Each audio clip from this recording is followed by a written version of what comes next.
Dear students of English Literature class 10, today our topic is the Ganga that is written by Jawaharlal Nehru. आज के इस lecture 3 Hindi version lecture में students आप पंडित जवाहरलाल नेहरू द्वारा लिखित उनकी वसीयत जो कि लिखी गई 21 जून 1954 को का एक अंश जिसको द गंगा टाइटल दिया गया है कि स्टडी कर रहे हैं।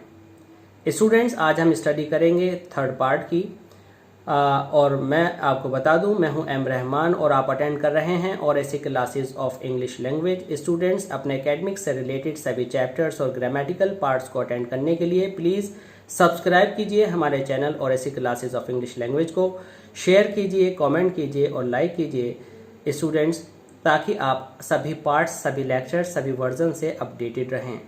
आइए शुरू करते हैं third part our chapter the Ganga that is written by Jawaharlal Nehru. Students, in this chapter आज आप इस लेक्चर 3 में जानेंगे कि जवाहरलाल नेहरू जी कैसे डिस्क्रिप्शन देते हैं गंगा का, कि किन किन विभिन्न मौसमों में गंगा कैसी उनको नज़र आती है, उनकी निगाह में गंगा की क्या तस्वीर है। यहाँ पर एक क्वेश्चन बोर्ड में स्टूडेंट्स बनता है, Describe the moods of the Ganga in various seasons। तो हम आइए देखते हैं। Smiling and dancing in the morning sunlight। तो इसका मतलब है कि ये सुबह के दर्शन हैं। सुबह में गंगा कैसी दिखाई देती है? सुबह में गंगा स्माइलिंग एंड डांसिंग, मुस्कुराती हुई और नृत्य करती हुई दिखाई देती है। ये हुआ एक हिस्सा। Dark and gloomy and full of mystery, ये अंधेरे से भरी हुई एंड ग्लूमी और उदास, फुल ऑफ मिस्ट्री, रहस्य से भरी हुई नजर आती है। As the evening shadows fall, जैसे ही इवनिंग शेडो फॉल होते हैं। A narrow slow and graceful stream in winter, ये एक बहुत ही नैरो, संकीर्ण, स्लो, धीमे से चलने वाली, एंड ग्रेसफुल स्ट्रीम और बहुत ही शालीनता के साथ बहने वाली धारा के रूप में सर्दियों में नजर आती है। And a vast roaring thing during the monsoon, और बरसात के सीजन में वास्ट, विशाल, रोरिंग थिंग, गरजती हुई, थिंग, वस्तु, ड्यूरिंग मॉनसून, बरसात में ये नजर आती है। तो स्टूडेंट्स यहाँ पर आपने देखा कि दो समय आपको दिए गए हैं, सुबह में और शाम में, और दो मौसम यहाँ पर आपको दिए गए हैं, सर्दी में और बरसात में। तो आइए एक बार फिर अवलोकन करते हैं इन चारों बातों का। आपसे पूछा जाएगा कि गंगा कैसी दिखाई देती है सुबह के समय, तो आप कहेंगे कि गंगा स्माइल करती हुई और डांसिंग करती हुई दिखाई देती है मॉर्निंग में।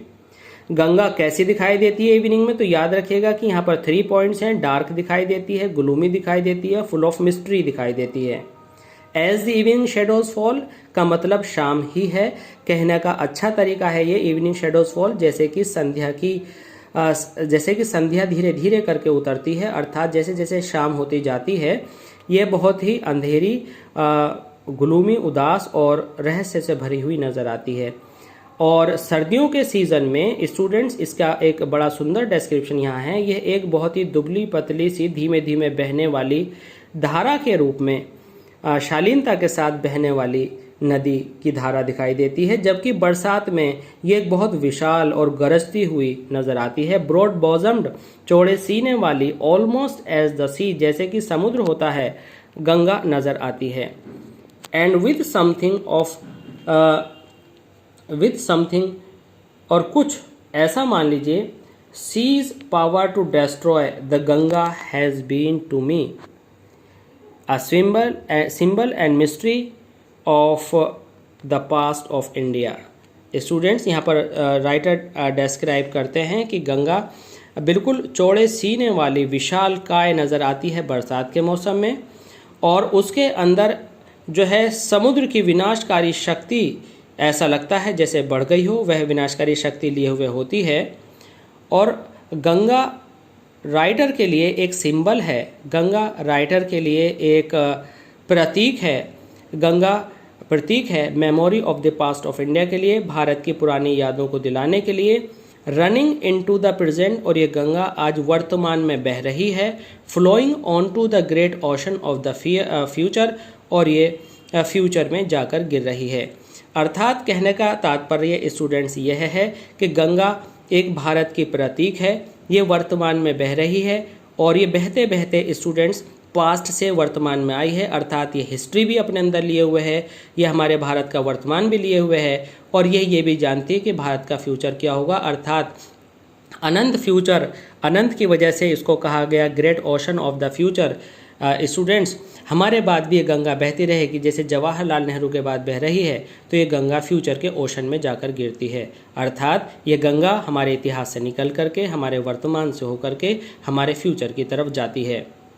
तो स्टूडेंट्स, एक बार फिर हम आपको बता दें इस लेक्चर 3 में कि यहाँ पर आपके कई सारे क्वेश्चंस बनते हैं कि नेहरू जी ने गंगा के मूड्स को किस तरह से डिस्क्राइब किया है। आपसे ये भी पूछा जा सकता है कि गंगा के कौन कौन से मूड्स हैं। आपसे शॉर्ट क्वेश्चंस में ये भी पूछा जा सकता है कि गर्मियों में कैसी दिखाई देती है, सर्दियों में कैसी दिखाई देती है, मॉर्निंग में कैसी दिखाई देती है, और इवनिंग में गंगा कैसी दिखाई देती है।